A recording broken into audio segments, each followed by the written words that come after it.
वो आपको जान से मारना चाहते हैं मैम। आप पर कभी भी हमला हो सकता है। मैं जानती हूँ राजलक्ष्मी, वो कौन लोग हैं जो मुझे मारना चाहते हैं। अनिका मैम, आपको बिना किसी को बताए खामोशी से मनाली में रहना होगा। कुछ अनजाने लोग आपके ऑफिस तक आ चुके हैं। पर तुम फिक्र मत करो, कोई मुझे छू भी नहीं पाएगा। अनिका 6 सालों के बाद मनाली सिर्फ अपनी बुआ से मिलने आई थी, जो जिंदगी के आखिरी मोड़ पर थी। वो अनिका को उसकी माँ का कोई राज बताना चाहती थी। अनिका अपनी असिस्टेंट राजलक्ष्मी की बात पर गौर करती है और छुपते हुए अपनी बुआ से मिलने लाइफ केयर हॉस्पिटल जाती है। तभी उसकी नजर हॉस्पिटल की लॉबी पर जाती है, जहां कुणाल उसकी सौतेली माँ मनीषा और कामिनी के साथ कुछ सीरियस बात कर रहा था। मैं कुणाल डोगरा उस मोटी चुड़ैल को देखना भी पसंद नहीं करता, और आप लोग चाहते कि मैं एयरपोर्ट जाकर उसे पिकअप कर लाऊं। वैसे तो बेटा हम भी उस बदशक्ल की शक्ल नहीं देखना चाहते, लेकिन 6 सालों बाद उसका पता चला है। वो अपनी बुआ से मिलने तो जरूर आएगी, लेकिन जब तक वो फार्मा कंपनी कामिनी के नाम नहीं कर देती, उसे मनाली से जाने तक नहीं दिया जा सकता। तुम्हारे दादाजी भी तो यही चाहते हैं ना। माफ कीजिएगा आंटी, उस मोटी बदशक्ल को ना मैं अपने बगल में खड़ा रखना भी पसंद नहीं करता। पर हाँ, बात रही उस फार्मा कंपनी की, तो उसे हासिल करने के लिए मेरे पास और भी कई रास्ते हैं। अनिका कुणाल और अपनी सौतेली माँ की बातें सुनकर समझ चुकी थी कि जरूर ये लोग उसके खिलाफ कोई बड़ी साजिश रचने वाले हैं, लेकिन अभी अनिका के लिए अपनी बुआ का इलाज सबसे ज्यादा जरूरी था। वो ज्योति बुआ की बेटी प्रीति से मिलती है और सारी रिपोर्ट्स एक के बाद एक पढ़ना शुरू करती है। रिपोर्ट्स पढ़ के अनिका समझ गई कि ऑपरेशन काफी ट्रिकी था। डॉक्टर कहते हैं कि ऑपरेशन नहीं हुआ तो मम्मी। प्रीति, इस हॉस्पिटल में डॉक्टर अग्रवाल काम करते हैं क्या? तुम जानती हो उन्हें? हाँ दीदी, वो यहाँ के डीन है। आप उन्हें जानती है क्या? नहीं, वो मैंने बस उनका नाम सुना था। वो तुम मुझे उनके पास अभी लेके चल सकती हो? चलो। कुछ पल में दोनों डॉक्टर अग्रवाल के कैबिन में थे। ज्योति बुआ की रिपोर्ट टेबल पर रखी हुई थी। डॉक्टर अग्रवाल थोड़े अपसेट थे। देखो, ट्यूमर को सर के इस हिस्से से निकालना होगा, और ये सर्जरी कोई भी सर्जन नहीं कर सकता। You need good surgeon to do this job. जैसे आपकी एक्टिंग फील्ड में हर प्रोजेक्ट हर एक्टर नहीं कर सकता, खास प्रोजेक्ट्स के लिए खास एक्टर्स को चुना जाता है, वैसे ही अगर ये सर्जरी डॉक्टर अमृता के अलावा कोई और करेगा तो रिस्की होगा। डॉक्टर अग्रवाल को ये नहीं पता था कि वो जिस लड़की को एक एक्ट्रेस समझकर बात कर रहे थे, वही famous neurosurgeon doctor Amrita थी। Doctor, can I try? I am sorry young lady, can you please come again? तभी कैबिन का दरवाजा खोलकर कामिनी और अनिका की सौतेली माँ मनीषा गुलेरिया अंदर आईं। मनीषा ने अनिका को देखते ही डांट दिया। तुम्हें कितनी बार बोला है हमारे मामले में दखल मत दिया करो। तुम्हें डॉक्टर साहब से ज्यादा समझ है क्या? नहीं, कोई बात नहीं, घर के लोगों को फिक्र तो होती है, नो प्रॉब्लम।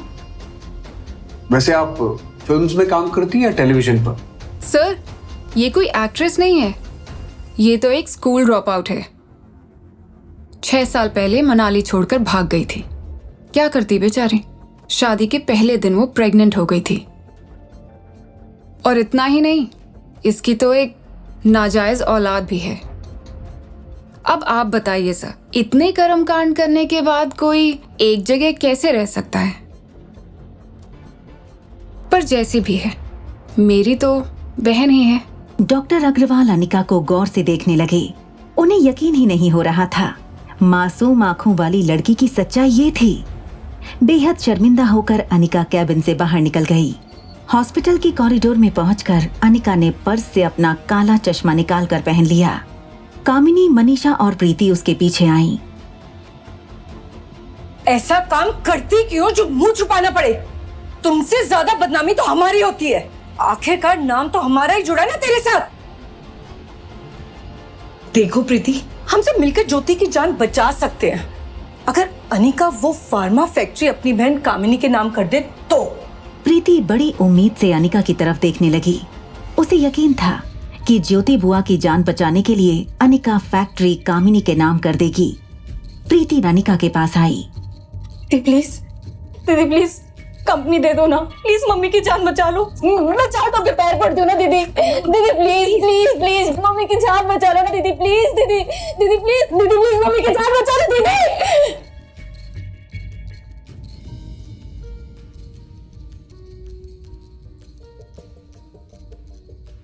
दूसरी तरफ एक नकाबपोश आदमी और वर्षा नर्सिंग होम के डॉक्टर मेहता में कुछ बातें हो रही थीं। क्या तुम्हें पूरा यकीन है कि वो लड़की अनिका ही है? हमारी खबर कभी गलत नहीं होती है। इस बार इसकी बेटी भी साथ आई है, सुना है किसी खास मिशन के लिए आई है यहाँ पर। मिशन का नाम सुनकर डॉक्टर मेहता थोड़ा परेशान हो जाता है। उसे डर महसूस होता है। अगर वो अपने खोए हुए बच्चे को तलाशने के लिए आई है तो ये हमारे लिए बड़ा खतरा है, क्योंकि उस हादसे के तार हमसे और हमारे हॉस्पिटल से जुड़े हुए हैं। अगर उसे कोई सुराग मिल गया तो? मेरे सारे आदमी शहर के कोने कोने में फैले हुए हैं, बस आपके इशारे की देरी है। उसे मारो, किडनैप करो, लेकिन किसी भी तरह से उसे रोको, क्योंकि जब तक ये लड़की इस शहर में है हमारे हॉस्पिटल के लिए खतरा है। ठीक है, आपको अनिका की मौत की खबर मिल जाएगी।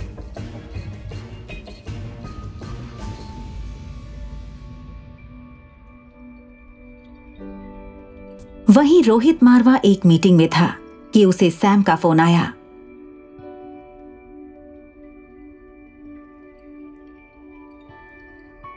हेलो सर, मैंने मेल का लोकेशन ट्रैक कर लिया है। सर, हैरान कर देने वाली बात यह है कि जिस नेटवर्क के जरिए डॉक्टर अमृता ने मेल भेजा है वो मनाली का है। और सर एक बात और, डॉक्टर अमृता इस वक्त आप ही के होटल पैराडाइज में है। Sir, you can find her now. Rohit Marwa की दादी काफी समय से बीमार थी। डॉक्टर अमृता से अपॉइंटमेंट लेने की काफी नाकाम कोशिशें कर चुका था रोहित। अब उसके पास मौका था डॉक्टर अमृता से फेस टू फेस मिलने का।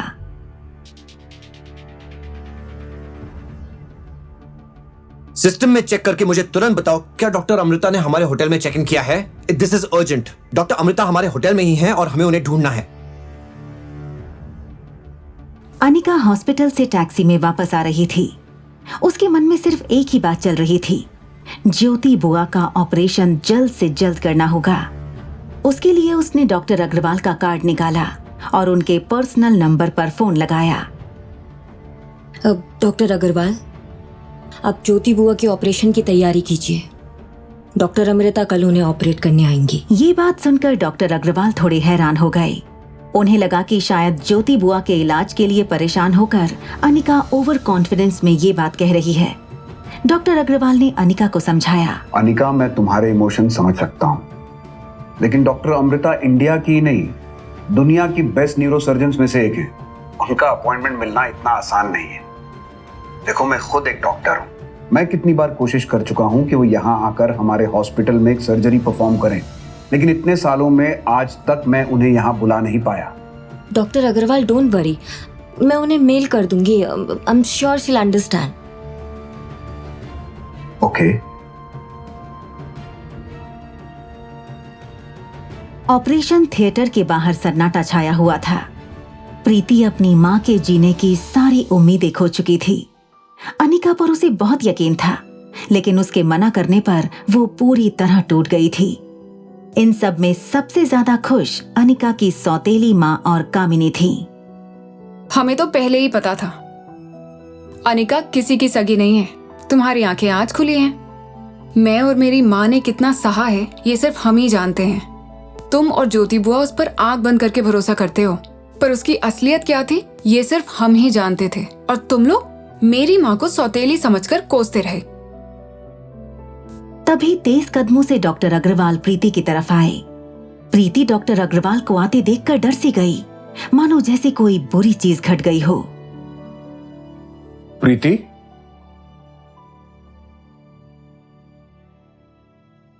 प्रीति, तुम्हारे लिए खुशखबरी है। डॉक्टर अमृता तुम्हारी मम्मी का ऑपरेशन करने के लिए मान गई है। वो कल मिसेस गिल का ऑपरेशन करेंगी। उनका कंफर्मेशन मेल भी आ गया है। प्रीति ये बात सुनकर बेहद खुश हो गई।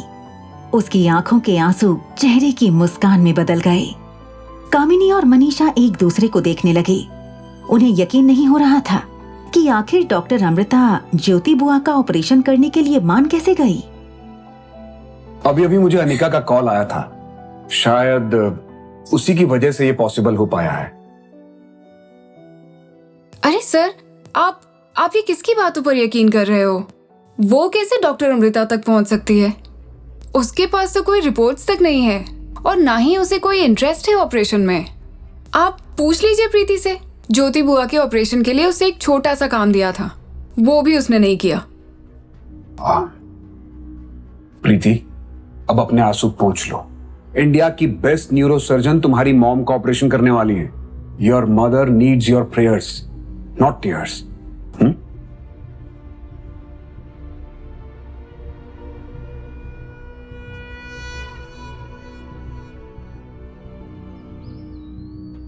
उधर लिफ्ट से निकलते हुए रोहित रिसेप्शन की तरफ गया। Heer, yes sir. Did you check in the system? Doctor Amrita यहाँ है कि नहीं है? Sir doctor Amrita is not our guest. Doctor Amrita नाम के किसी गेस्ट ने चेक इन ही नहीं किया। How is it possible? मुझे इंफॉर्मेशन मिली है कि वो हमारे ही होटल में है and it's really urgent. Please check it again. Sir नहीं है। सर हो सकता है डॉक्टर अमृता हमारे यहाँ रुकी ना हो। सर मगर ये भी हो सकता है कि वो हमारे कॉफी शॉप में या रेस्टोरेंट में खाना खाने या कॉफी पीने आई हो। Quite possible. ये सुनते ही रोहित कॉफी शॉप की ओर मुड़ गया। कॉफी शॉप में बैठे सारी गेस्ट को देखने लगा, मगर रोहित की परेशानी ये थी कि ना तो उसने कभी डॉक्टर अमृता को देखा था, ना ही इंटरनेट पर डॉक्टर अमृता की कोई फोटोग्राफ मौजूद थी। तभी रोहित के मोबाइल पर डॉक्टर अग्रवाल का नाम दिखाई देता है। डॉक्टर अग्रवाल रोहित के बेटे आर्यन का ट्रीटमेंट कर रहे हैं। वैसे तो रोहित उनके हॉस्पिटल का मालिक भी था। डॉक्टर अग्रवाल रोहित से कहता है, रोहित कैसे हो? आर्यन कैसा है? All well doctor Agarwal. बस हर वक्त आर्यन की फिक्र लगी रहती है। जितना हो सके उसे खुश रखो। Make observations and note down. We will do the best we can for Aryan. Actually मैंने तुम्हें इसलिए फोन किया था कि कल डॉक्टर अमृता हमारे हॉस्पिटल में एक सर्जरी करने जा रही है। I thought you would like to meet her. Doctor Amrita का नाम सुनकर रोहित चौंक जाता है। वो यकीन नहीं कर पा रहा था कि जिस डॉक्टर अमृता को वो कई महीनों से मिलने की कोशिश कर रहा था, वो आज उसी के हॉस्पिटल में आने वाली थी। Yes of course doctor. Just make sure कि Aryan get some time with her. Of course मैं जानता हूं तुम्हारे लिए कितना इंपॉर्टेंट है। तुम ठीक 5 बजे हॉस्पिटल आ जाना। मुझे पूरा भरोसा है कि वो तुमसे जरूर मिलेंगी। Right doctor.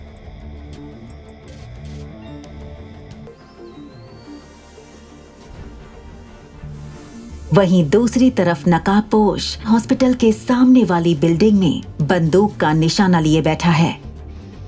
तभी उसे डॉक्टर मेहता का कॉल आता है।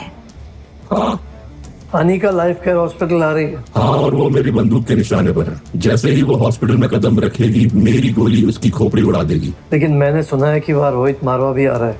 वो एक बहुत बड़ा आदमी है। अगर उसे कुछ हुआ ना तो कोई नहीं बचेगा। वैसे भी मेरा एक पुराना हिसाब बाकी है उसके साथ, और उसके खून का आरोप भी अनिका पर ही जाएगा। वो कैसे? बस अब देखते जाओ।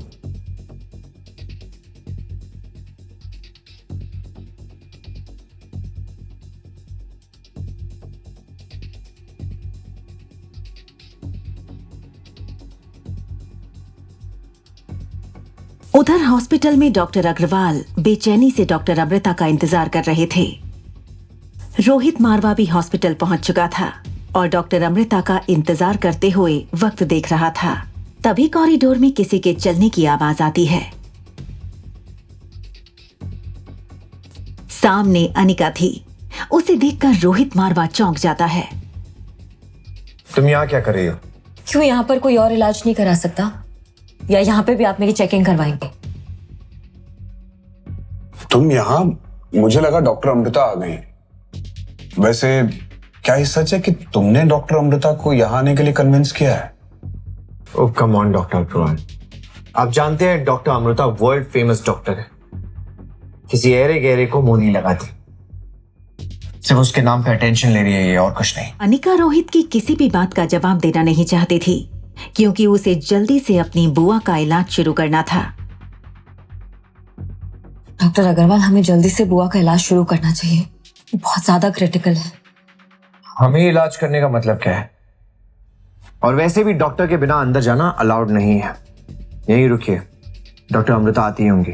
अभी रोहित मारवा की बात खत्म भी नहीं हुई थी कि डॉक्टर अग्रवाल को एक मेल आता है जिसमें लिखा होता है डॉक्टर अमृता 2nd फ्लोर पर पहुंच गई हैं। डॉक्टर अग्रवाल हैरानी से चारों तरफ देखते हैं, लेकिन वहां अनिका के सिवा और कोई नहीं था।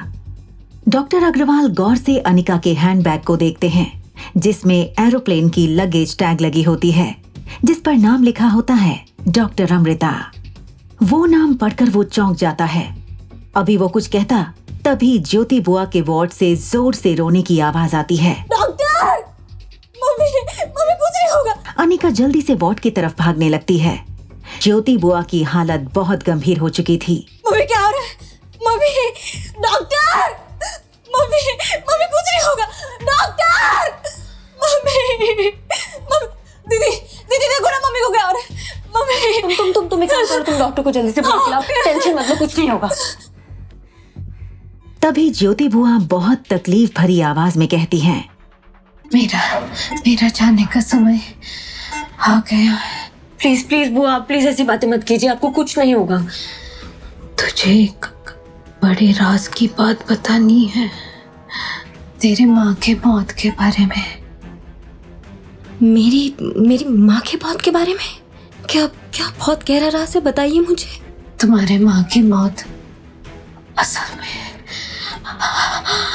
क्या असल में धोखे से हुई है। और क्या बुआ?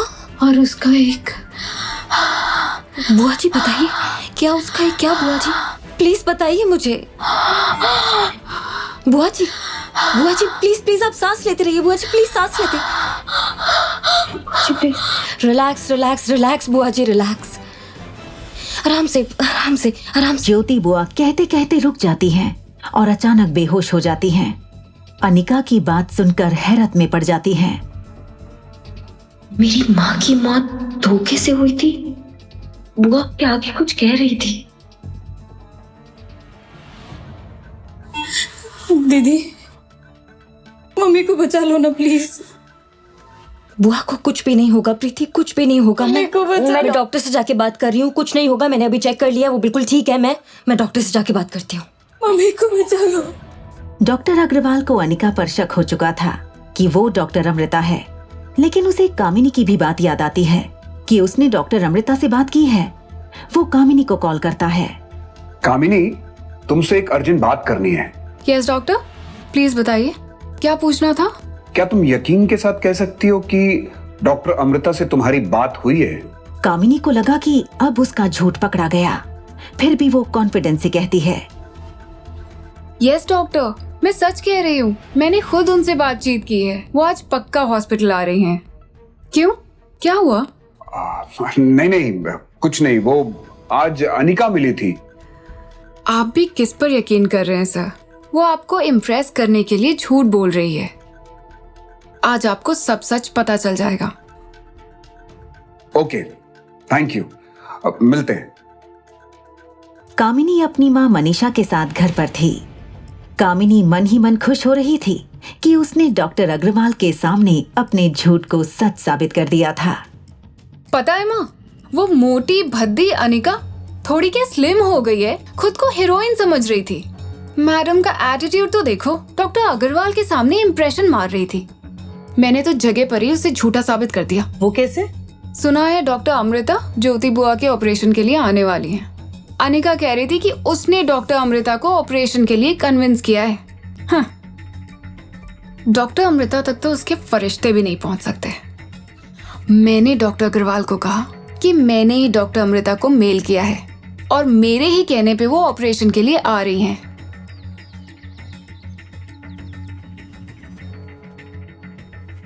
Doctor Amrita? Yes doctor Amrita, ये कामिनी है। इन्होंने मेल करके आपको यहाँ बुलाया है। ये ऑपरेशन में असिस्ट भी करेंगे। Okay doctor. मैम, अब आप जब फ्री हैं तो क्या आप थोड़ी देर अपना मास्क हटाकर मेरे साथ सेल्फी ले सकती हैं?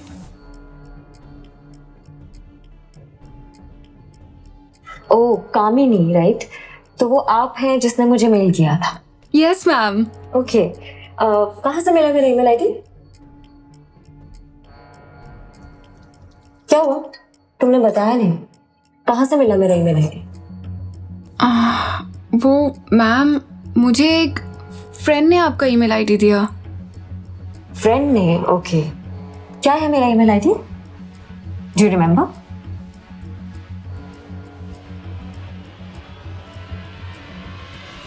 Doctor Amrita, anything I need to know about this? Doctor Agarwal, मुझे जिसने मेल किया था उसका नाम अनिका है। वो sir, Kamini, such kind of conduct won't be tolerated in this hospital. Leave the operation theater immediately. Just get out of here.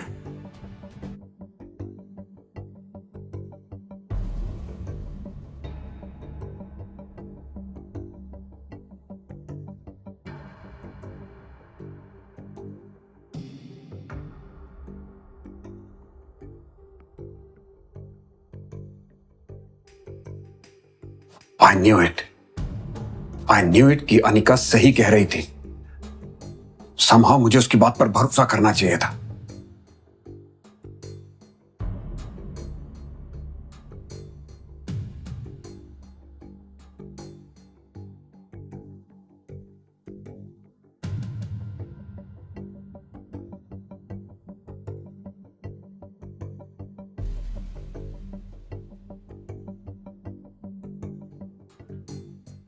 लगभग 3.5 घंटे ऑपरेशन चलता रहा। अनिका ने इस सफाई से ऑपरेशन किया कि डॉक्टर अग्रवाल और सभी डॉक्टर्स इंप्रेस हो गए। Operation successful. पेशेंट अभी डेंजर से बाहर है।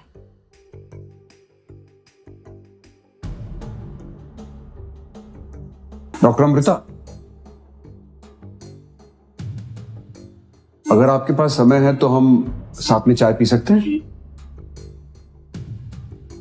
डॉक्टर, मुझे अभी अर्जेंटली कहीं जाना है। मेरी एक अपॉइंटमेंट है, तो फिर कभी। श्योर।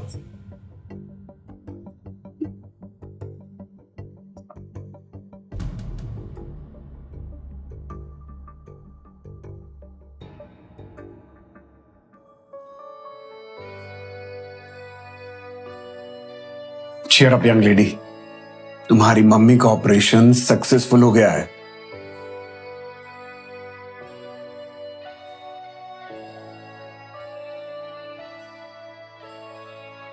अनिका ऑपरेटिंग रूम से बाहर आई तो उसने देखा रोहित डॉक्टर अमृता का इंतजार कर रहा था। मौका देखकर अनिका बगल वाली कैबिन में जल्दी से चली गई।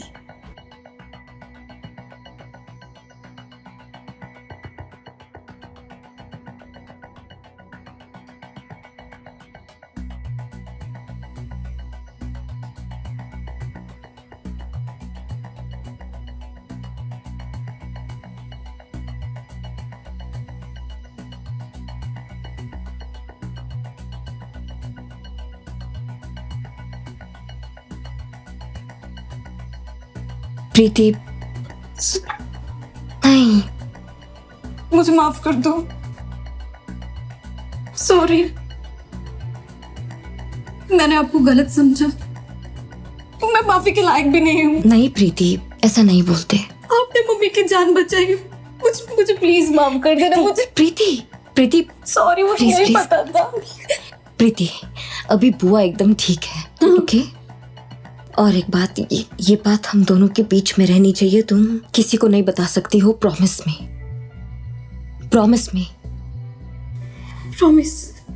बुआ is out of danger.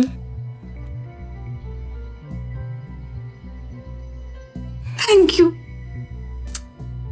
I have to go. मैं जाती हूँ।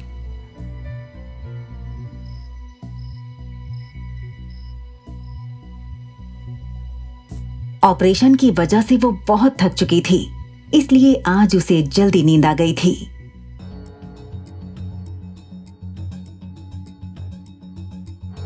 मम्मी,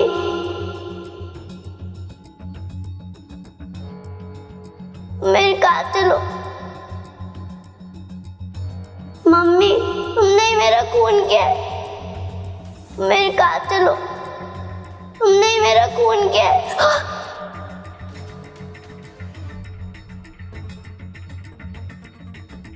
मम्मी तुम मेरे कातिल हो, तुमने ही मेरा खून किया है। 6 साल की बात भी तुम्हें मेरी कोई खबर नहीं है। नहीं बेटा नहीं। तुम खुद गर्ज हो, सब सही कहता है। तुम्हारी गलती की वजह से मेरा जन्म हुआ है। नहीं बेटा। और अब तुम मुझे खो के आराम की जिंदगी जी रही हो। बिल्कुल भी नहीं बेटा, प्लीज। मैंने तुम्हारा खून नहीं किया है। मुझे तो पता ही नहीं चला था कि मैं कब प्रेग्नेंट हो गई थी। यकीन करो बेटा, सच में मैं तो रोज तुम्हें तलाशती हूँ। शेर मम्मी शेर, शेर मम्मी शेर, बेटा शेर मम्मी शेर। प्लीज एक बात सुन लो मेरी, प्लीज एक बात सुन लो। No don't go.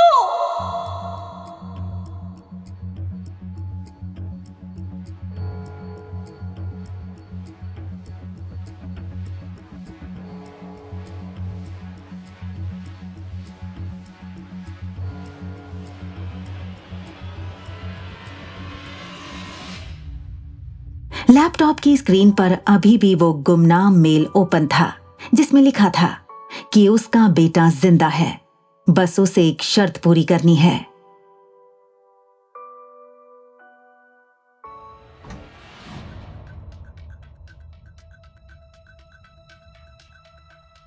Excuse me, मुझे मिस्टर मारवा से अभी इसी वक्त मिलना है। मैडम आपके पास रोहित सर से मिलने की अपॉइंटमेंट है? अगर अपॉइंटमेंट है भी तो आप कैंसिल कर दीजिए, क्योंकि रोहित सर आज किसी से नहीं मिलना चाहते। नहीं, आप समझ नहीं रहे हैं। मुझे अर्जेंटली मिस्टर मारवा से अभी इसी वक्त मिलना जरूरी है। मुझे पता है, रोहित सर हैं ही ऐसे, उनसे हर कोई अर्जेंट मिलना चाहता है। देखिए मैम, काफी रात हो चुकी है, अपना वक्त बर्बाद मत कीजिए, अभी मिलना पॉसिबल नहीं होगा आपका। अनिका को कुछ समझ नहीं आ रहा था। आज जब वो खुद चलकर रोहित से मिलना चाहती थी तो ये गार्ड उसे रोक क्यों रहे हैं? ठीक है, तो मिस्टर मारवा से कह दीजिएगा कि डॉक्टर अमृता उनको ढूंढ रही थी। इतना कहकर अनिका वहाँ से गुस्से से चली जाती है। तभी एक गार्ड अब्दुल से कहता है, अब्दुल सर, ये आपने क्या किया? जिससे अपने सांप कई महीनों से ढूंढ रहे हैं, आप उन्हें ऐसे ही निकाल दिया? पता है ना, सांप को पता चलेगा कयामत आ जाएगी। अरे ये डॉक्टर नहीं है, ये लड़की अनिका है। इसकी इंफॉर्मेशन निकालने के लिए मैं खुद गया था सनी बाबा के साथ। ये आज तक कभी कॉलेज भी नहीं गई। देख भाई, आजकल की लड़कियों को तुम जानते नहीं हो, वो रोहित सर के नजदीक आने के लिए कुछ भी कर सकती हैं। इसीलिए हम दोनों यहाँ खड़े हैं, ताकि रोहित सर तक ऐसे लोग पहुंच ना पाए। समझा? चल।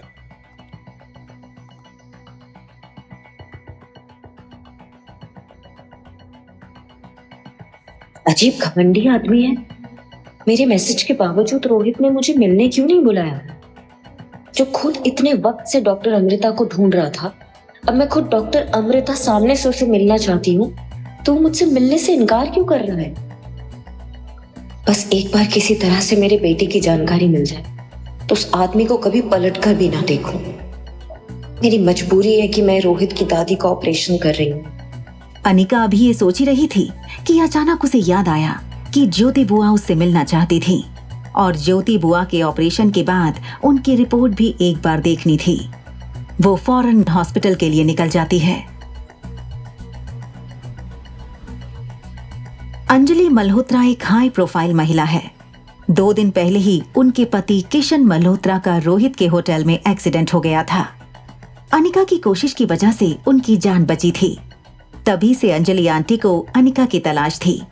वो उसी ख्याल में हॉस्पिटल के बेंच में बैठी सोच रही थी।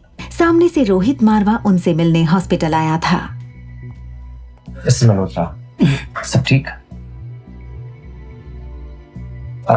मुझे पता चला आपको कोई जानकारी चाहिए थी। रोहित, मैं उस लड़की को ढूंढ रही हूँ जिसने मेरे हस्बैंड की जान बचाई। जी जरूर, आप चिंता ना करें, मैं अभी पता कर लेता। दूसरी तरफ अनिका भी हॉस्पिटल में आ चुकी थी। तभी हॉस्पिटल के किसी कोने में एक बच्चे का साया दिखाई देता है। शेर मम्मी शेर, शेर मम्मी शेर, शेर मम्मी शेर, शेर मम्मी शेर। कहाँ जा रहे हैं मैडम? अंदर नहीं आ सकती आप।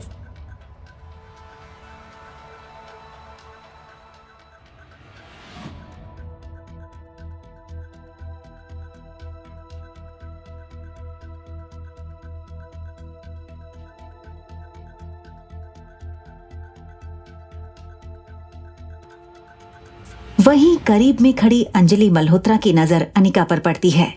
वो रोहित को बिना कुछ कहे अनिका की तरफ तेजी से बढ़ने लगती है। रोहित को कुछ समझ नहीं आ रहा था कि अंजलि आंटी ऐसे ही क्यों चली गईं। अनिका अभी लिफ्ट में जाने ही वाली होती है कि अंजलि मल्होत्रा की आवाज सुनाई देती है। सुनो सुनो बेटा, थैंक यू सो मच। आज तुम्हारी वजह से मेरे हस्बैंड जिंदा है। प्लीज आप मुझे थैंक यू मत कीजिए, ये फर्ज है मेरा। तुम यहाँ काम करती हो? नो नो, मैं यहाँ काम नहीं करती। एक्चुअली मेरे एक रिश्तेदार है, मैं उनसे मिलने आई हूँ। मैडम, क्या आपको पूरा यकीन है कि इसी लड़की ने? यस ऑफ कोर्स, मैं इसे कैसे भूल सकती हूँ? She is the one. Anjali aunty जिस तरह से अनिका को देख रही थी, रोहित को डाउट हुआ कि शायद अनिका ही वो लड़की थी जिसने किशन अंकल की जान बचाई थी। आंटी, आप इन्हें जानती हैं? आई मीन, क्या ये वही है जो? Yes yes Rohit, she is the one. Excuse me, क्या आप मुझे मिस्टर मावा की अपॉइंटमेंट मिल सकती है? What appointment? किस अपॉइंटमेंट की बात कर रही हैं? ओह, तो अभी तक आपने मेरा मैसेज उनको पहुंचाया ही नहीं है। किस मैसेज की बात कर रही हैं? कैसा अपॉइंटमेंट? सर, दरअसल वो मैडम कल रात को आपसे मिलने आई थी। उन्हें आपकी दादी माँ के ऑपरेशन के लिए आपसे कुछ बात करनी थी। दादी माँ के ऑपरेशन के बारे में? तुम जानते हो मेरी दादी का ऑपरेशन मेरे लिए सबसे इंपॉर्टेंट है, और वही मैसेज तुमने मुझे नहीं दिया। सर, हो सकता है कि अनिका जी ने किशन जी की जान किसी तरीके से बचाई हो, लेकिन इसका मतलब ये नहीं है ना कि सिर्फ एक सर्टिफाइड डॉक्टर है। और सर, आपकी दादी माँ का ऑपरेशन इतना क्रिटिकल है कि मैंने सोचा। तो आप किसी की काबिलियत पर शक कैसे कर सकते हैं जब आपको पता ही नहीं है कि वो इंसान कितना काबिल है? जब तक आप उसे मौका नहीं देंगे तब तक आप सही गलत का फैसला कैसे कर सकते हैं? देखिए मैम, मैं रोहित सर की काफी सालों से नौकरी कर रहा हूँ और इस बात को मैं बहुत अच्छे से समझ चुका हूँ कि इनकी दादी माँ का ऑपरेशन सिर्फ डॉक्टर अमृता कर सकती हैं। और अगर कोई उनसे बेहतर हुआ तो तब भी आप उन्हें मौका नहीं देंगे? आप क्या देखते हैं? आप डिग्री देखते हैं या परफॉर्मेंस देखते हैं? कोई डॉक्टर नाम में बड़ा होता तो कोई काम में बड़ा होता। अगर उनसे कोई बेहतर डॉक्टर मिल गया तो क्या आप उन्हें मौका नहीं देंगे? लेकिन सर, सॉरी सर, मैं आपसे एक बात पूछ सकता हूँ? जी। आप हमारी मदद क्यों करना चाहती हैं? दरअसल मुझे आपकी मदद चाहिए। मैं मनाली में किसी को ढूंढने आई हूँ। उसे ढूंढने में प्लीज आप मेरी मदद करेंगे? किसे ढूंढ रही हैं आप? एक बार आपकी दादी माँ का ऑपरेशन हो जाए, उसके बाद मैं आपको सब बताऊंगी। अनिका सिर्फ उस बेनाम ईमेल में लिखी बातों पर अमल कर रही थी। अपने बेटे तक पहुंचने का उसके पास और कोई रास्ता भी नहीं था, और अगर वो ईमेल करने वाला रोहित खुद होता तो वो जानती थी कि काम पूरा होने से पहले वो रोहित को अपनी असलियत नहीं बता सकती थी। और अगर उस बेनाम ईमेल के पीछे रोहित ना भी होता तो अनिका को पता था कि उसकी दादी का इलाज करने के बाद रोहित अपने कनेक्शंस लगाकर उसके बेटे को जरूर ढूंढ लेंगे। एक्सक्यूज मी,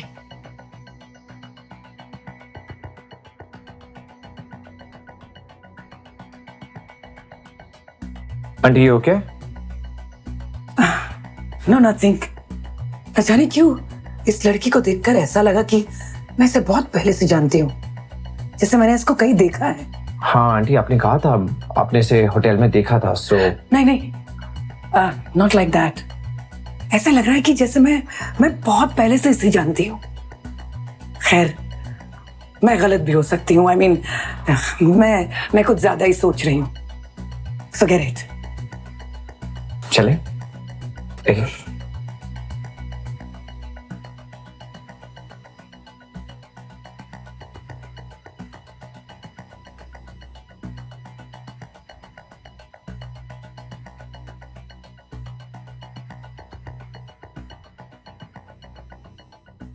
मिस्टर मल्होत्रा, कैसे हैं? रोहित बेटा, तुम क्यों इतनी तकलीफ उठा रहे हो? I am absolutely fit and fine. Don't worry about me. कैसी बातें कर रहे हैं आप? You're like family to us, and it's our duty. ये सारी फॉर्मेलिटीज छोड़िए, ये बताइए यहाँ कैसे आना हुआ? हम यहाँ मेरी बड़ी बहन को ढूंढते आए थे। 25 साल के बाद उसकी कोई खबर मिली मुझे। उसने यहीं एक लड़के के साथ शादी कर ली थी। उसका सरनेम गुलेरिया है। लेकिन मुझे पता चला कि 2 साल बाद एक बच्ची को जन्म देकर मेरी बड़ी बहन हम सबको हमेशा के लिए छोड़कर चली गई। भले वो आज हमारे साथ नहीं है, लेकिन हमें उनकी बेटी को ढूंढना होगा। पता नहीं उस बच्ची के साथ क्या हुआ होगा। हाँ, तुम ठीक कह रही हो। अब तो एक ही इच्छा है कि मेरी बहन की बेटी हमें मिल जाए और हम इसे साथ ले जाए और उसकी देखभाल करे, ठीक वैसे जैसे उसकी माँ हमारी देखभाल करती थी हमारे बचपन में। रोहित बेटा, जरा मेरा बैग तो देना।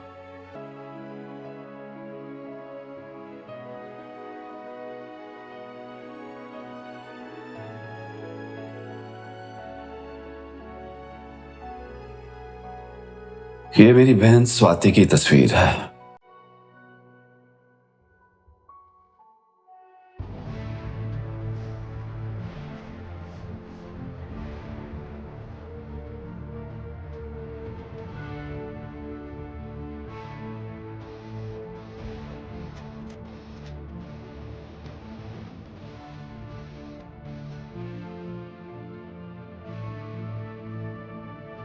रोहित बेटा, जो कॉरिडोर में वो लड़की मिली थी हमें, जिसने अंकल की सर्जरी की थी, वो तुम्हारे होटल में रहती है ना?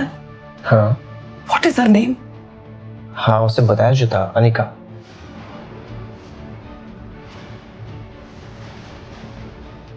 वो मुझे पता है, लेकिन मुझे उसका पूरा नाम नहीं पता। हाँ, वो उसका पूरा नाम अनिका गुलेरिया है। तो क्या अनिका मेरी भांजी है, जिस लड़की ने मेरी जान बचाई? ये कैसे मुमकिन है? अनिका आपकी भांजी कैसे हो सकती है? मुझे तो आभास हो चुका था कि मैंने इस लड़की को कहीं ना कहीं देखा है।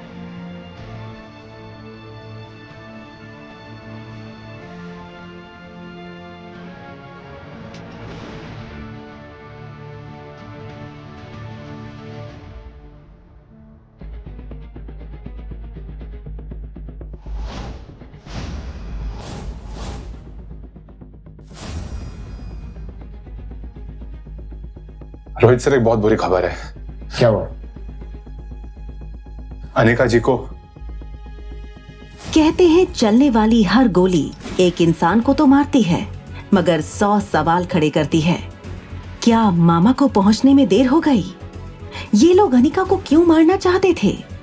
किसी अपने की चाल है? और वो सारी शक्तियां कहाँ हैं जो अनिका को मिली थीं? दरअसल जिस बच्चे की झलक अनिका को हॉस्पिटल में दिखी थी, वो और कोई नहीं बल्कि रोहित मारवाह का बेटा आर्यन था, जिसकी शक्ल हूबहू अनिका की बेटी रिया से मिलती थी।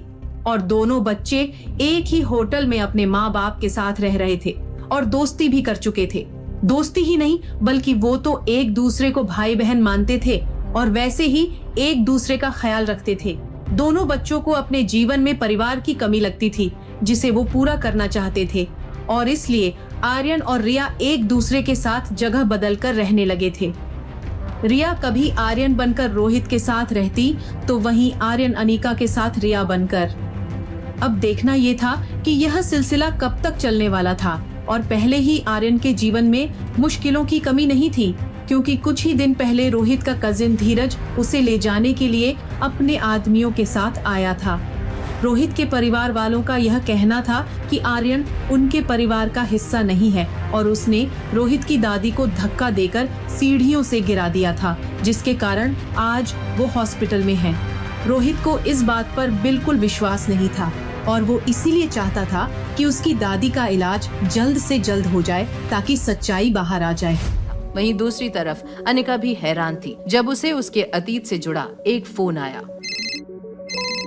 क्या मेरे मामा मामी? हाँ, और वो हमसे मिलने घर आ रहे हैं। लेकिन इतने सालों बाद क्यों? मैं ये सब नहीं जानता, बस तुम घर आ जाना टाइम से। ठीक है, मैं आ जाऊंगी। कॉल रखते ही अनिका के मन में कई सवाल उमड़ने लगे। अनिका अपनी माँ के परिवार वालों से कभी नहीं मिली थी, लेकिन सालों बाद अचानक उन्हें अनिका की याद कैसे आई? अनिका के मन में इस नए रिश्तेदार को लेकर डर था।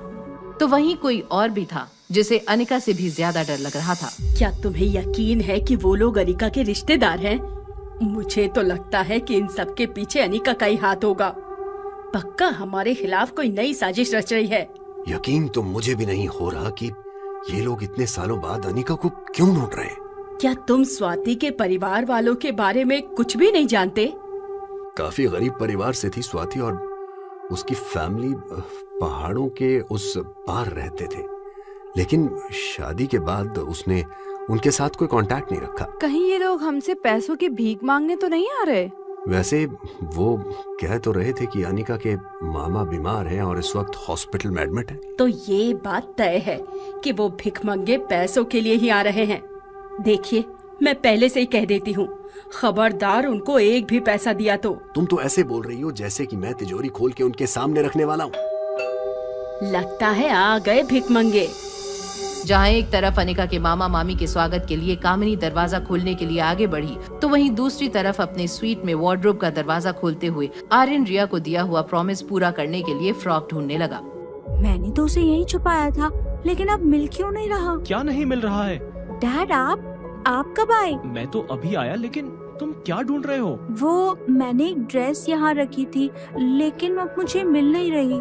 बेटा, वो ड्रेस तुम्हारे लिए नहीं है, इसलिए मैंने उसे किसी और को दे दिया जिसे उसकी जरूरत है। आप मेरी चीजों को मुझसे पूछे बिना किसी और को कैसे दे सकते हो? आप ही ने सिखाया था ना, दूसरों की चीजों को विदाउट परमिशन हाथ नहीं लगाना चाहिए। No wonder why mama hates you. तुम्हें ये सब किसने सिखाया Aryan? I hate you dad. आज मेरे दोस्त ने एक पार्टी रखी है, तुम मेरे साथ चलोगे ना? यस ऑफ कोर्स, हम सब जाएंगे। क्यों आर्यन? आर्यन के चेहरे पर कोई भी एक्साइटमेंट नहीं थी, उसे बस रिया का प्रॉमिस तोड़ने का दुख था। वहीं दूसरी तरफ अनिका के मामा मामी के आने की खबर सुनते ही गुलेरिया परिवार में बेचैनी बढ़ गई। गुलेरिया फैमिली को ये विश्वास था कि अनिका के मामा मामी भीख मांगने के लिए आ रहे होंगे। तभी कामिनी ने दरवाजे के बाहर देखे बिना ही सैनिटाइजर की पूरी बोतल उधेल दी। जब उसकी नजर सैनिटाइजर में डूबी अनिका पर पड़ी। थैंक गॉड तुम थी अनिका, मुझे लगा पूरा सैनिटाइजर वेस्ट हो जाएगा। वैसे तुमने बताया नहीं कि तुम्हारे फकीर मामा मामी मनाली आए हुए हैं? अनिका ने कामिनी की बातों का जवाब देना जरूरी नहीं समझा। गुलेरिया खानदान इस बात से अनजान था कि कुछ ही समय में उन्हें एक बड़ा झटका लगने वाला था। कामिनी आगे कुछ कहने ही वाली थी कि तभी गेट से आवाज आई। क्या मिस्टर गौतम गुलेरिया यही रहते हैं? जैसे ही मनीषा और कामिनी की नजरें अंजलि पर पड़ी, उन्हें अपनी आंखों पर विश्वास नहीं हुआ। गुलेरिया खानदान की सोच से अंजलि मामी बिल्कुल अलग थी। उनकी सीरत में भी उनकी दौलत चमक रही थी। तभी अंजलि मामी ने सबकी खामोशी तोड़ते हुए अनिका से कहा, फिर से मिल गए हम।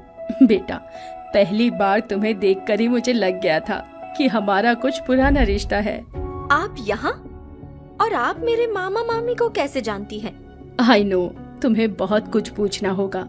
मैं तुम्हारे सारे सवालों के जवाब दूंगी। फिलहाल बस यही कहना चाहूंगी कि ये सब किस्मत का खेल है। उस दिन जिस आदमी की जान तुमने बचाई थी, वो तुम्हारे मामा थे। गुलेरिया परिवार के सभी लोग अंजलि मामी की सादगी में खो गए थे कि तभी कामिनी ने अंजलि मामी का पहना हुआ डायमंड नेकलेस देखा। उससे रहा नहीं गया और उसने मामी से कहा, योर नेकलेस इज स्टनिंग। क्या ये असली डायमंड्स हैं? ऑफ कोर्स नकली है बेटा। आजकल अपनी औकात से ऊपर दिखने के लिए हर कोई नकली ज्वेलरी पहनते हैं। देखो ना, कितना ज्यादा चमक रहा है। मिस्टर गौतम, क्या आप ही हमारे बहनोई जी हैं? यस, मैं ही गौतम गुलेरिया हूँ। आपने फोन पर मुझसे ही बात की थी। वैसे आप बहुत ही खूबसूरत हैं। कहीं आप फिल्मों में तो काम नहीं करती? फिल्मों में तो नहीं, लेकिन मैं एक आर्टिस्ट जरूर हूँ। जी, आपने जैसे ही कॉल किया था अनिका से मिलने के लिए, वैसे ही हमने उसे कॉल करके बुला लिया था। Thank you mister Gautam. Anika बेटा, क्या हम कहीं अकेले में बैठकर बात कर सकते हैं? Sure aunty. गौतम गुलेरिया अंजलि मामी के हाव भाव देखकर पूरी तरह से इम्प्रेस हो गए थे। ये देखकर मनीषा का चेहरा गुस्से से लाल हो गया, लेकिन वो अपनी तीखी जुबान से कुछ कहती उससे पहले ही अनिका और अंजलि मामी वहाँ से निकल गए। अंजलि मामी कार में बैठते ही अनिका से कहा, बेटा, तुम्हारे मामा अभी भी हॉस्पिटल में हैं। ऐसे वक्त में तुम तक पहुंचने के लिए एक खास शख्स ने हमारी बहुत मदद की थी। उन्हें शुक्रिया अदा करने के लिए हमने तुम्हें बिना बताए होटल पैराडाइज में आज एक डिनर पार्टी रखी है। I hope you don't mind बेटा। ओके मामी, आई एम सॉरी। क्या मैं आपको मामी कह सकती हूँ? अब से अगर आंटी कहूगी तो डांटूंगी। बेटा तुम्हारी एक बेटी भी है ना? आई कांट वेट टू सी हर। और नाम क्या है उसका? रिया नाम है उसका। बहुत शरारती है। मैं अभी उसको कॉल करके नीचे बुला लेती हूँ। तब तक हम होटल पहुँच जाएंगे। अनिका अंजलि मामी की खुशी देखकर इनकार नहीं कर पाई। उसने फौरन रिया को कॉल किया और उसे 3rd फ्लोर पर VVIP हॉल में बुलाया। वहीं अंजलि मामी के जाने के बाद मनीषा और कामिनी सोच में पड़ गए थे कि ऐसी क्या बात हो गई जो इतने सालों बाद अनिका की मामी उससे मिलने आई थी। छोड़ो उसके मामा मामी को, तुम दोनों भूल मत जाना, आज हमें डोगरा फैमिली के साथ डिनर पर जाना है। आज का दिन बहुत खास है हमारे लिए। अरे हाँ कामिनी बेटा, टेबल बुकिंग तो कर दिया ना तुमने? हाँ मम्मा, पैराडाइज इंटरनेशनल होटल में कर दिया था, लेकिन VVIP हॉल पहले से बुक था तो नॉर्मल बुकिंग करना पड़ा। ओहो, बैड लक। चलो बेटा कोई बात नहीं, अभी बहुत काम है, हमें रेडी भी होना है। और तुम आज अच्छा सा इंडियन ड्रेस पहनना, आज का दिन बहुत स्पेशल होने वाला है तुम्हारे लिए। यस मामा। यहाँ कामिनी के मन में खुशी के लड्डू फूट रहे थे तो दूसरी तरफ रिया आर्यन को बार बार कॉल किए जा रही थी। कॉल का कोई जवाब ना मिलने पर रिया सबसे छिपते छिपाते लिफ्ट में चली गई। लिफ्ट से 3rd फ्लोर पर पहुंचते ही रिया ने जैसे ही चैन की सांस ली कि तभी उसकी नजर बगल वाली लिफ्ट पर गई, जहां से रोहित मारवा, सनी और आर्यन बाहर आ रहे थे। रोहित मारवा, सनी और आर्यन को 3rd फ्लोर पर अचानक देखकर रिया को समझ नहीं आया कि अब क्या करना चाहिए। वो दौड़कर कॉरिडोर में गई और बड़े से गमले के पीछे जाकर छुप गई, लेकिन तब तक सनी की नजर उस पर पड़ चुकी थी। दो आर्यन? रोहित भैया, दो आर्यन है। क्या बकवास कर रहे हो तुम सनी? भैया एक नहीं बल्कि 2 आर्यन है। सनी, गेम खेल खेल कर आंखों के साथ तुम्हारा दिमाग भी खराब होता जा रहा है। मैं सच बोल रहा हूँ, मैंने अपनी आंखों से देखा, एक आर्यन हमारे साथ और एक अभी सामने खड़ा था। भैया यहाँ तमाशा मत बनाओ, सब देख रहे हैं सनी। सॉरी भैया, तुम दोनों अंदर चलो, मैं एक जरूरी कॉल करके आता हूँ। इससे पहले कि रोहित की नजर रिया पर पड़ती, वो सही मौका देखकर सामने जा रही सर्विस ट्रॉली में छिप गई थी। ट्रॉली से एक टॉवल और एक ब्लैक चश्मा लगाकर रिया अपना भेष बदलकर आर्यन और सनी को VIP लाउंज में जाते देख रही थी। जैसे ही आर्यन की नजर रिया पर पड़ी, तभी वहाँ रोहित भी आ गया। पापा, मैं सामने रहने वाली अपनी न्यू फ्रेंड के साथ प्ले एरिया में खेलने जा सकता हूँ प्लीज? ओके, प्ले एरिया में ही खेलना और जल्दी वापस आ जाना। पहले तो रोहित आर्यन के जाने से मना करने वाला था, पर रिया को देखकर वो आर्यन को मना नहीं कर पाया, जो इस भेष में कार्टून लग रही थी। उसने आर्यन को पहली बार किसी को दोस्त बनाते हुए देखा था। उनके वहाँ से जाते ही रोहित ने सनी से पूछा, सनी, क्या यही अनिका की डॉटर है? हाँ शायद इसीलिए ये भी इतनी अजीब है। कितनी फनी लग रही थी ऐसे गेटअप में। बाहर जो तुमने हरकत की है उसके मुकाबले ये कुछ भी नहीं है सनी। भैया आप अंदर चलिए, मैं जरा बच्चों पर नजर रखता हूँ ताकि कोई गड़बड़ ना हो। आई एम इम्प्रेस्ड, पहली बार कुछ सही सोचा तुमने। जब रिया आर्यन के साथ जा रही थी तभी सनी की नजरें उसके जूतों पर पड़ गई थी। वो समझ गया था कि ये वही है जिसको उसने कॉरिडोर में देखा था। यहाँ सनी सच जानने के लिए उनके पीछे चला गया तो दूसरी तरफ होटल लॉबी में गुलेरिया परिवार, डोगरा परिवार का इंतजार कर रहे थे। माँ देखो, कुणाल कैसे मुंह लटका कर आ रहा है। ये सब उस अनिका की वजह से हुआ है। मुझे तो पहले ही पता था कि वो कुणाल को फंसाने की कोशिश कर रही थी। ये तो अच्छा हुआ कि अब कुणाल को भी उसकी असलियत पता चल गई। बस भी करो कामिनी, बेवजह कुछ भी बोले जा रही हो। हेलो सर, दिल्ली वाले मल्होत्रा इस वक्त मनाली के होटल पैराडाइज में किसी मीटिंग को अटेंड कर रहे हैं। उनसे डील करने का ये सही मौका है। क्या? किस फ्लोर पर है वो? सर 3rd फ्लोर के VVIP लॉन्च में है उनकी मीटिंग। ओके, मैं अभी आता हूँ। इससे अच्छा मौका नहीं मिल सकता मुझे। अगर एक बार मिस्टर मल्होत्रा से डील हो गई तो मनाली का सबसे बड़ा आदमी बनने से कोई नहीं रोक सकता मुझे। यहाँ कुणाल खुश होकर 3rd फ्लोर के लिए निकल गया था तो वहीं दूसरी तरफ अनिका और अंजलि को VVIP लाउंज में आता देख रोहित सरप्राइज हो गया। जैसे ही रोहित और अनिका की नजरें टकराईं, वो एक दूसरे को देखते ही रह गए। दोनों के बीच एक अनसुनी खामोशी थी। तभी अनिका ने पूछा, मेरी बेटी रिया वो नहीं आई अभी तक? वो मेरे बेटे आर्यन के साथ प्ले एरिया में खेलने गई है। डोंट वरी, वो सेफ है वहाँ। आई एम सो सॉरी, वो मेरी बेटी थोड़ी शैतान है, मगर आप चिंता मत कीजिए, मैं अभी उन्हें लेकर आती हूँ। अनिका को पता था कि रोहित मारवा उसे पहले से ही अपने बेटे का दुश्मन समझता था और रिया का उसके बेटे आर्यन के साथ खेलना सेफ नहीं था। अनिका बिना समय जाया किए रिया को लेने वहाँ से निकल गई। वो कॉरिडोर से जा ही रही थी कि तभी वो किसी से टकरा गई। सॉरी। अनिका जिस आदमी से टकराई वो कोई और नहीं, उसका एक्स पति कुणाल डोगरा ही था। उसको अचानक देखकर अनिका थोड़ी घबरा गई थी। तभी कुणाल डोगरा, जो कि इतने दिनों से सिर्फ और सिर्फ अनिका के ख्यालों में खोया हुआ था, फौरन घुटनों के बल बैठकर बाहें फैलाता हुआ अनिका से बोला, अनिका, मैंने जब से तुम्हें वापस मनाली में देखा है, सिर्फ और सिर्फ तुम्हारे बारे में सोचता हूँ, तुम्हें याद करता हूँ, तुमसे प्यार करता हूँ। I love you. कुणाल ने अपने दिल की बात अनिका से कह दी थी। जितनी खुशी और उम्मीद कुणाल के चेहरे पर झलक रही थी, उतनी ही नफरत अनिका की आंखों में उतर आई थी। अनिका के कानों में कुणाल का आई लव यू बार बार गूंज रहा था। उसका मन तो कर रहा था कि वो कुणाल के चेहरे पर एक थप्पड़ जड़ दे, लेकिन उसके उसूलों ने उसे ये करने से रोक दिया। अपने गुस्से पर काबू पाते हुए अनिका वहाँ से बिना कुछ बोले जाने लगी। अनिका, प्लीज मेरी बात तो सुनो। उस दिन जो कुछ भी हुआ, उसके बाद से मेरा किसी काम में मन ही नहीं लग रहा। मैं दिन रात सिर्फ तुम्हारे बारे में ही सोचता रहता हूँ।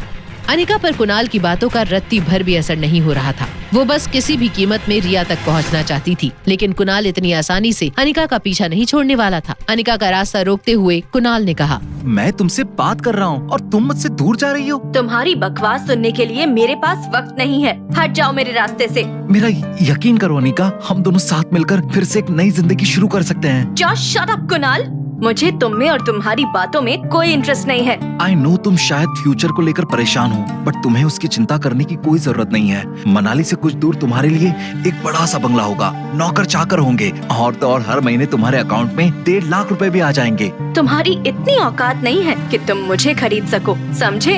अनिका की ये बातें कुणाल के दिल में तीर की तरह चुभी, लेकिन प्यार के मामले में कुणाल इतनी आसानी से हार मानने वालों में से नहीं था। कुणाल ने इस बार अपने रुतबे से अनिका को इम्प्रेस करने की कोशिश में कहा, तुम्हें पता है या नहीं, लेकिन मैं यहाँ मल्होत्रा के साथ डील करने आया हूँ, और अगर उनके साथ आज मैंने ये डील क्रैक कर दी तो 1 साल के अंदर मैं मनाली का सबसे अमीर आदमी बन जाऊंगा, और मैं का मतलब हम दोनों से है। मल्होत्रा का नाम सुनकर एक पल के लिए ही मानो अनिका के पांव डगमगा गए। आखिर मल्होत्रा और कुणाल के बीच क्या है कनेक्शन?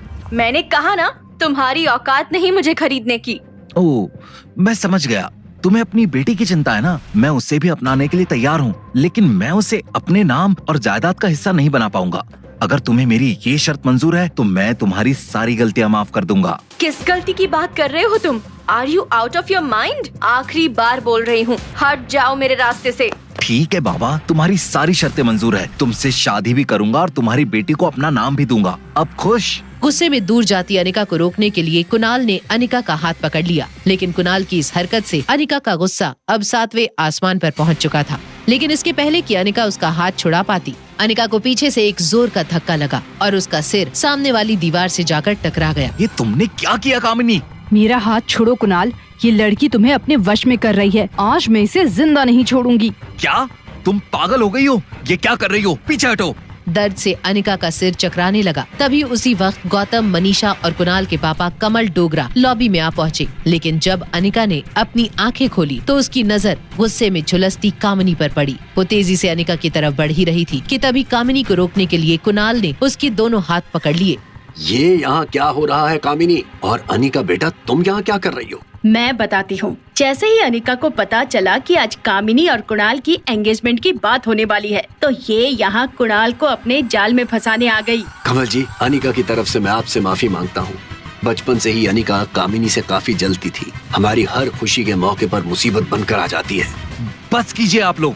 अनिका के खिलाफ किसी ने एक और शब्द बोला तो देख लेना। लेकिन बेटा, अनिका मुझे किसी जाल में फंसाने नहीं आई थी। एक बात और, अनिका और मैं एक दूसरे से प्यार करते हैं और हमने एक दूसरे से शादी करने का फैसला किया है। कुणाल बेटा, होश में आओ। क्या तुम भूल गए कि इसकी वजह से हम दोनों खानदानों की कितनी बेइज्जती हुई थी? देखिए कमल जी, कुणाल तो बच्चा है अभी, आप इसे कुछ समझाते क्यों नहीं? शादी का फैसला जिंदगी का सबसे बड़ा फैसला होता है, उसे ऐसे जल्दबाजी में नहीं लिया जा सकता। कुणाल, क्या तुम अनिका के साथ फिर से शादी करना चाहते हो? कामिनी को पूरा यकीन था कि कुणाल मना ही करेगा और वो गुस्से भरी नजरों से अनिका को देख रही थी कि तभी कुणाल ने कहा, हाँ पापा, मैं अनिका से प्यार करता हूँ। ये सुनते ही कामिनी की सांसें अटक चुकी थी। उसकी आंखों में कुणाल को खोने का डर साफ दिख रहा था। तो वहीं दूसरी तरफ अनिका अपने सर पर लगी चोट से कर्रा रही थी। वो बस किसी भी तरह इस तमाशे से दूर जाना चाहती थी। तभी कुणाल के पापा कमल डोगरा उसे कहते हैं, अनिका, क्या तुम कुणाल के साथ फिर से शादी करना चाहती हो? नहीं, बिल्कुल नहीं। ये क्या कह रही हो तुम? तुम्हारी इतनी हिम्मत कि तुम मुझे रिजेक्ट करो? तुम्हें एक्सेप्ट या रिजेक्ट करने का सवाल तो तब उठेगा जब मैं तुम्हारे बारे में कुछ सोचूंगी। तुम तो मेरे लिए एग्जिस्ट ही नहीं करते। नहीं कुणाल, तुम इस लड़की से दूर रहो। ये बड़ी चालाकी से तुम्हें फंसा रही है। ये दुनिया को दिखाना चाहती है कि तुम इसके पीछे पड़े हो, इसीलिए तुम्हें सबके सामने रिजेक्ट कर रही है। मैं तो इसकी रग रग से वाकिफ हूँ। हाँ माँ, तुम बिल्कुल सही कह रही हो। इसकी क्या औकात कि ये किसी को रिजेक्ट करे। कमल अंकल, आप टेंशन मत लीजिए, मैं कुणाल को इसके आसपास भी नहीं भटकने दूंगी। कामिनी, तुम बीच में मत बोलो। अनिका, आखिर तुम चाहती क्या हो? ये तो सिर्फ तुम्हें अपने जाल में फंसाना चाहती है और तुमसे पैसे ऐंठना चाहती है। अभी इसके मामा मामी भी आए थे पैसे मांगने, वो भी इसी की तरह हैं। अगर पैसे नहीं है तो मर जाने दे अपने मामा को, इलाज ही क्यों करवाना। किसने कहा कि पैसे नहीं है हमारे पास? भीड़ के बीच से आ रही इस आवाज को सुनकर सभी चौंक गए और पीछे की ओर देखने लगे। अंजलि मल्होत्रा रौबदार कदमों के साथ आगे बढ़ रही थी। ऐसा लग रहा था मानो वहाँ जितने भी लोग खड़े थे उन सब को सांप सूंघ गया था। दूसरी ओर रिया और आर्यन एक दूसरे से मिलकर खुश थे और आपस में बातें कर रहे थे। तभी रिया को लगा कि कोई चुपचाप उनकी बातें सुन रहा है। दोनों एक साथ पीछे मुड़े। सनी चाचू, आप? दो आर्यन? मैंने कहा था कि दो आर्यन है, लेकिन किसी ने मेरी बातों पर बिलीव नहीं किया। मेरा शक सही निकला। सनी चाचू, हम दो नहीं एक ही हैं। मैं आर्यन हूँ और मैं जब चाचू अपना क्लोन बना सकता हूँ। ये मेरी सुपर पावर्स है। मुझे बेवकूफ बनाने की कोशिश मत करो, मुझे सब कुछ पता है। ये सुपर पावर जैसी कोई चीज नहीं होती। तुम आर्यन हो और तुम कोई लड़की जो बिल्कुल आर्यन जैसी दिखती हो। चाचू, मेरी बात तो सुनो। मुझे तुम्हारी कोई भी बात नहीं सुननी। मैं अभी जाकर रोहित भैया को सब कुछ बता देता हूँ। सनी चाचू, प्लीज ऐसा मत करो, बस एक बार मेरी बात तो सुन लो। आर्यन की हर एक बात नकारते हुए सनी दूसरे फ्लोर पर जाने लगा। आर्यन ने उसे रोकने की बहुत कोशिश की मगर वो नहीं माना। वहीं होटल की दूसरी तरफ जैसे जैसे अंजलि मल्होत्रा आगे बढ़ती वैसे वैसे भीड़ पीछे हटती जाती। किसने कहा कि पैसे नहीं है हमारे पास? आप में से किसी को भी अनिका के मामा की चिंता करने की जरूरत नहीं है और ना ही अनिका के फ्यूचर की। मिसेस मल्होत्रा, आप यहाँ?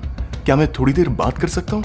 मेरे पास एक बहुत ही बढ़िया बिजनेस प्रपोजल है आपकी कंपनी के लिए। मैं यहाँ अपने बिजनेस के लिए नहीं, फैमिली के लिए आई हूँ और अनिका मेरी फैमिली है। चलो बेटा, इन लालची लोगों के बीच में रुकने की कोई जरूरत नहीं है। लोगों की भीड़ को चीरती हुई अंजलि अनिका को लेकर वहाँ से जाने लगी। अनिका को तो कुछ समझ ही नहीं आ रहा था कि आज उसके साथ क्या हो रहा था। वो बस अंजलि मामी के साथ चल रही थी। तभी उसने पूछा, लेकिन आप यहाँ अचानक, और हम जा कहाँ रहे हैं? मैंने कहा था ना, मुझे तुम्हें किसी खास गेस्ट से मिलवाना है, वो वेट कर रहे हैं।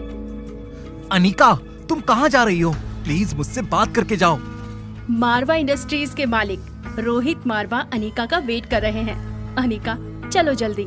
ये सुनकर कुणाल और उसके परिवार को एक और झटका लगा। कुणाल की आंखों में अनिका को खोने का डर साफ नजर आ रहा था। वहीं कामिनी और मनीषा की जलन साफ उनके चेहरे पर नजर आ रही थी। उधर आर्यन सनी को रोकने की जी तोड़ कोशिश कर रहा था मगर सनी आर्यन की एक सुनने को तैयार नहीं था।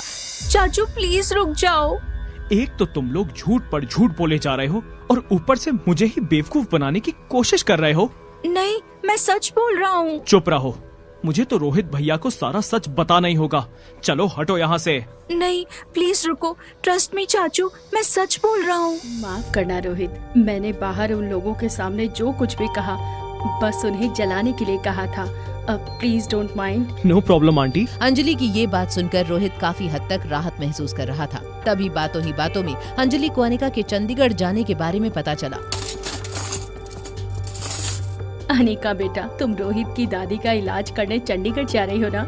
तो फ्री होते ही चंडीगढ़ से सीधा दिल्ली चली आना। कुछ दिन अपने ननिहाल में भी तो गुजारो और वहाँ कब से कोई तुम्हारी राह देख रहा है। मेरी राह? कौन? तुम्हारी नानी। जब से तुम्हारी माँ घर छोड़कर गई थी तब से आज तक तुम्हारी नानी को अपनी बेटी का इंतजार है। अगर वो एक बार तुम्हें देख लेगी तो उनकी बूढ़ी आंखों को सुकून मिल जाएगा। तुम आओगी ना? अंजलि के इतने प्यार से पूछने पर वो उसे ना नहीं कर सकी और तभी अनिका को याद आया कि रिया अब तक यहाँ नहीं पहुँची थी। रिया, कहाँ हो तुम? रूम में मॉम, मैं बहुत थक गई थी तो सीधा यहीं आ गई। मैंने तुमसे कहा था ना, मुझे तुम्हें किसी से मिलवाना है। गुस्सा क्यों कर रही हो? बच्ची है वो, खेल कर थक गई तो चली गई रूम में। डोंट वरी, खाने के बाद मैं चलूंगी और मिल लूंगी उससे। अंजलि का प्यार से बोलना समझना अनिका को बहुत अच्छा लग रहा था। वहीं अनिका को ऐसे खुश देखकर रोहित की नजरें भी बार बार उस पर ठहर रही थी कि तभी हाँ, मैं आती हूँ। क्या हुआ बेटा? All good? I am sorry, मुझे तुरंत निकलना होगा। अनिका का इस तरह बिना कुछ बताए चले जाना अंजलि को बहुत अजीब लग रहा था। वहीं रोहित के लिए भी अनिका एक पहेली जैसी बनती जा रही थी। अनिका के बारे में सोचते सोचते रोहित अपने स्वीट में पहुंचा, जहां उसका इंतजार कर रहा था एक बिन बुलाया मेहमान। तुम यहाँ क्या कर रहे हो? सुना है तुम दादी माँ के इलाज के लिए चंडीगढ़ जा रहे हो, इसीलिए दादाजी ने मुझे कहा है कि मैं भी तुम्हारे साथ जाऊं। तुम्हारा वहाँ कोई काम नहीं है। क्यों? आखिर मेरे आने से क्या प्रॉब्लम है? और विटनेस के तौर पर कम से कम परिवार के 2 लोग तो होने चाहिए ना। ठीक है, तुम चल सकते हो। अब वहाँ तक जा ही रहे हैं तो मैं सोच रहा हूँ कि क्यों ना मार्शल आर्ट्स की थोड़ी और ट्रेनिंग ले लूँ। मैंने सुना है कि तुमने जहाँ से ट्रेनिंग ली थी वो इंडिया के बेस्ट कोच है। क्या तुम उनसे मेरे लिए बात कर सकते हो? बलबीर सर ऐसे ही किसी को भी ट्रेनिंग नहीं देते हैं। फिर भी अगर तुम चाहते हो तो मैं तुम्हें उनके पास भेज दूंगा, मगर मेरी एक शर्त है। शर्त? कैसी शर्त? रोहित की बात सुनकर धीरज सोच में पड़ गया था। वहीं दूसरी ओर अनिका ये समझना चाहती थी कि आखिर उसकी माँ की फार्मा कंपनी में ऐसा क्या था जो हर कोई उसके पीछे पड़ा हुआ था। स्वाति मैडम, माफ करना अनिका बिटिया, तुम्हें देखकर लगा स्वाति मैडम सामने आ गई हो। मनोज अंकल, मुझे आपसे एक जरूरी बात करनी थी। हाँ, कहो ना बेटा। मैं जानता हूँ कंपनी मुनाफा नहीं कर पा रही है। अगर तुम मेरी जगह किसी नए और ज्यादा पढ़े लिखे आदमी के हाथों में कंपनी की भागदौड़ देना चाहती हो तो मुझे कोई एतराज नहीं है। ये कैसी बातें कर रहे हैं अंकल आप? मैं तो सिर्फ कागजी मालकिन हूँ। ये कंपनी मुझसे कहीं ज्यादा आपकी है। मैंने तो आपको यहाँ बस इतना पूछने के लिए बुलाया था कि क्या इस कंपनी के अलावा भी कुछ है जो मेरी माँ मुझे देना चाहती थी। हाँ बेटा, एक और चीज है तो सही।